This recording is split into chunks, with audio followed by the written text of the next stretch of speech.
जय हिंद दोस्तों कर्मचारियों और सरकार के बीच में मध्यस्थता कराने वाली सबसे बड़ी संस्था की 8वें वेतन आयोग के साथ में मीटिंग हुई है और यह मीटिंग बड़े सकारात्मक माहौल में हुई। और यह इंपॉर्टेंट क्यों हो जाती है मीटिंग, क्योंकि यह वह सबसे बड़ी संस्था है जिसने 3.833 फिटमेंट फैक्टर की मांग की है और 69,000 मिनिमम बेसिक पर जोर दिया है। इसके अलावा दोस्तों आयोग ने यानी कि 8वें वेतन आयोग ने ऐसा क्या हुआ कि कई संगठनों को मिलने का ही समय नहीं दिया।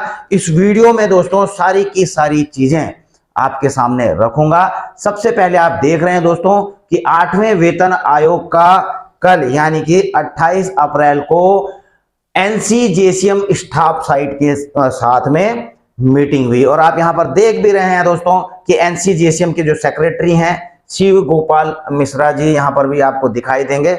और ये 8वें वेतन आयोग की चेयरपर्सन है श्रीमती जस्टिस रंजना प्रकाश देसाई जी। तो इस प्रकार से ये आपको चित्र दिखाई दे रहे होंगे। और मैंने आपको बता ही दिया है कि ये इंपॉर्टेंट क्यों है, क्योंकि एनसीजेसीएम ने जो मेमोरेंडम दिया है इनके साथ में बातचीत की, अपना मेमोरेंडम भी दिया है और इन सभी मुद्दों पर चर्चा की है, अपनी डिमांड रखी है। इसके बारे में थोड़ा मैं आपको और वापस आकर के बताऊंगा कि क्या डिमांड है, अगर किसी को नहीं पता है। फिर भी दोस्तों यह मीटिंग क्यों जरूरी थी, कौन है एनसीजेसीएम, तो आपको भी पता होना चाहिए, तभी तो जाके आपको थोड़ा तसल्ली होगी कि एनसीजेसीएम यानी कि national council joint consultative machinery है दोस्तों, केंद्रीय कर्मचारियों और केंद्र सरकार के बीच मध्यस्थता कराने वाली सर्वोच्च संस्था है। इसलिए जरूरी है यह मीटिंग और हो चुकी है। पहले सबसे पहले उन्हीं को बुलाया गया 28 तारीख को दिल्ली में, ठीक है। उसके बाद यह कर्मचारी संगठनों और सरकार के बीच वेतन भत्ते और कार्य स्थितियों जैसे मुद्दों पर बातचीत का मंच है, ठीक है, एक प्लेटफॉर्म है दोस्तों। 1966 से कार्यरत है और 8वें वेतन आयोग के तहत न्यूनतम वेतन 69,000 करने की मांग कर रही है, यही, ठीक है ना। इसका उद्देश्य दोस्तों आप पढ़ सकते हैं, 8वें वेतन आयोग को लेकर इन्होंने ही मांग की है ये फिटमेंट फैक्टर की। और इनकी मांगे आप देख रहे हैं दोस्तों कि 6% वार्षिक इंक्रीमेंट की मांग, पुराने पेंशन योजना की बहाली, पेंशन भोगियों के लिए भी जो है इन्होंने 1 रैंक 1 पेंशन की मांग की है दोस्तों। जैसे 1 रैंक 1 पर्सन की तर्ज पे वो सिविल पेंशनर्स के लिए भी यह है। तो ऐसे में ही दोस्तों नेशनल एनसीजेसीएम के जो सेक्रेटरी हैं शिव गोपाल मिश्रा जी लिखते हैं अपने ट्वीट में कि आज दिल्ली के चंद्रलोक बिल्डिंग स्थित 8वें वेतन आयोग के कार्यालय में आयोग के साथ नेशनल काउंसिल जेसीएम की एक महत्वपूर्ण बैठक हुई, इन्होंने जानकारी दी। यह बैठक सुबह 11 बजे प्रारंभ होकर 1.5 घंटे तक चली।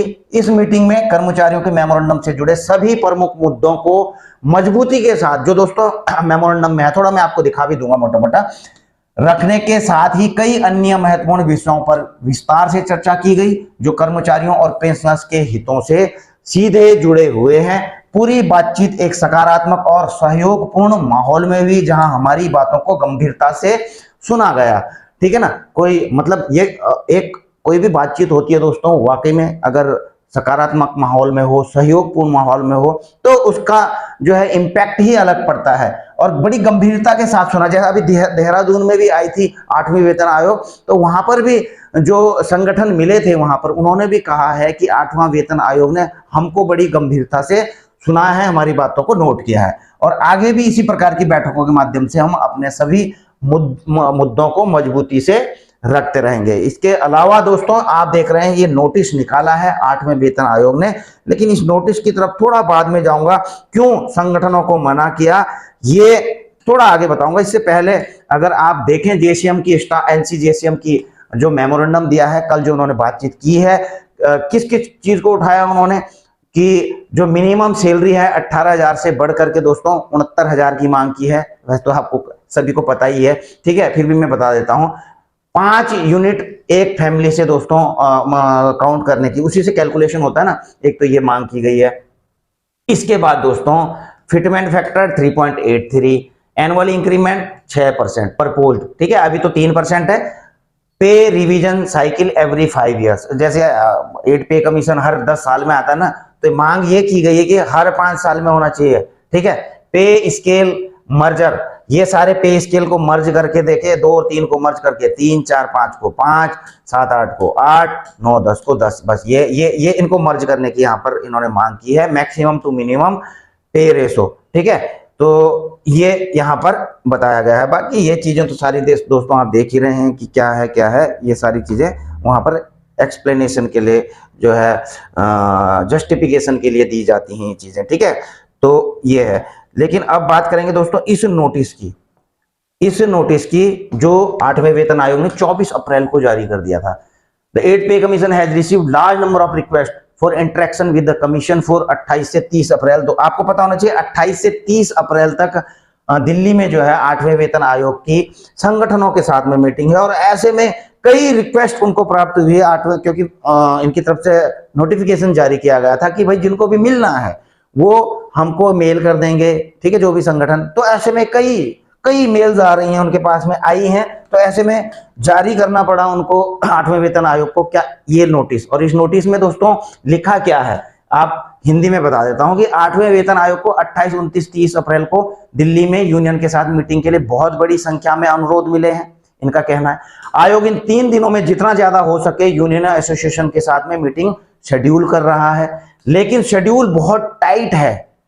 क्यों टाइट है? टाइट होने की वजह से सभी अनुरोधों को स्वीकार नहीं किया जा सकता। यानी कि इतनी ज्यादा मीटिंग्स के लिए जो है संस्थाएं या संगठन डिमांड कर रही हैं, उन्होंने भेजा हुआ है कि इतने समय में सब यूनियनों को एक साथ अटेंड कर, मतलब उनके साथ में मीटिंग शेड्यूल कर पाना 8वें वेतन आयोग में, मतलब उनके पास में इतना है नहीं, केवल 3 दिनों के अंदर।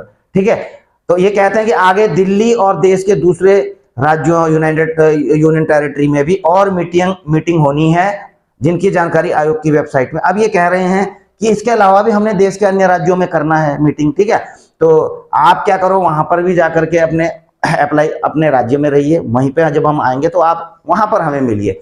दिल्ली एनसीआर के बाहर वाले स्टेक होल्डर्स अपने राज्य, नजदीकी राज्य में होना मीटिंग के बाद में अपॉइंटमेंट ले सकते हैं। ठीक है ना, तो ये है, ये क्यों जारी किया गया।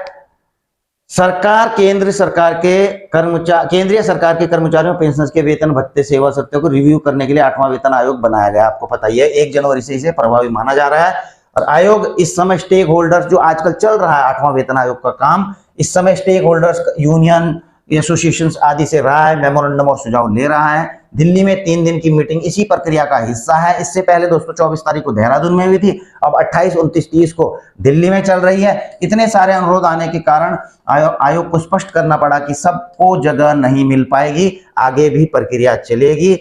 और यह नोटिस उन यूनियनों को सूचित करने के लिए जिन्होंने दिल्ली की मीटिंग के लिए अपॉइंटमेंट मांगा था उन्होंने। ठीक है, लेकिन शेड्यूल बहुत व्यस्त है, इसलिए सबकी मीटिंग नहीं हो पाएगी, लेकिन प्रक्रिया जारी रहेगी। तो ये प्रक्रिया दोस्तों चलती रहेगी। तो यही कारण था 8वें वेतन। तो आप दोस्तों अभी भी 30 तारीख तक का समय है, ऑनलाइन 8वें वेतन आयोग के वेबसाइट पर जाइए, आप भी अपने सुझाव दे सकते हैं। 30 तारीख तक का समय है, तो आप भी पीछे मत रहिए, कुछ ना कुछ अपने सुझाव वहां पर जरूर दे दीजिए। बाकी वीडियो अगर अच्छी लगी तो लाइक शेयर कर सकते हैं, चैनल में नए हैं तो चैनल को सब्सक्राइब भी कर सकते हैं, वीडियो को हाइप भी कर सकते हैं। ठीक है, आपको आगे मेरी वीडियोज की नोटिफिकेशन मिलती रहेंगी अगर आप जो है सब्सक्राइब कर लेते हैं। तो वीडियो करते हैं यहीं पर समाप्त, जल्द मिलेंगे नई वीडियो में नई जानकारी के साथ। जय हिंद, वंदे।